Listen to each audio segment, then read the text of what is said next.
Here is one thing about influencers that still in the restaurant community we're not understanding.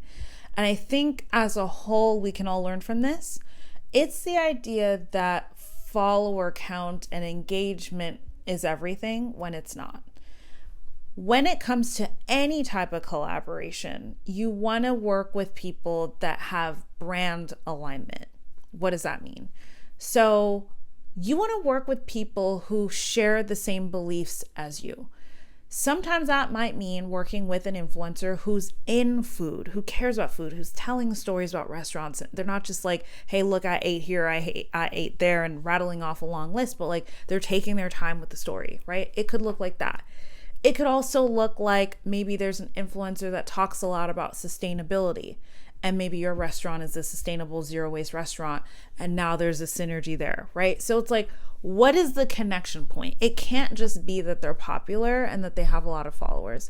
The other thing that I think is important is the local connectivity, right? If you're bringing somebody in that is from out of town and they're not the type of person that gets people on a plane to go and try things, then that also might not make sense.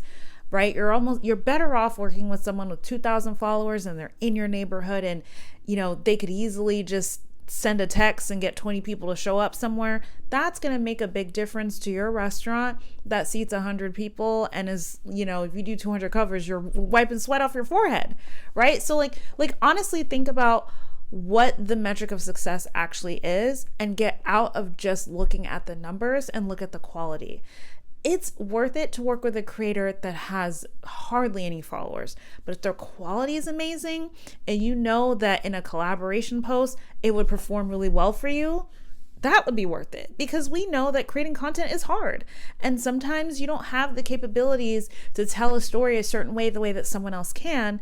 But if they're coming in with time and patience and ideas that you don't have, even that could be worth it. Especially if your account is, 10, 20, 30K, a video that's produced with more thought and intention than what you're used to is gonna outperform, especially on platforms like Instagram and YouTube, right? So think about what the goal actually is.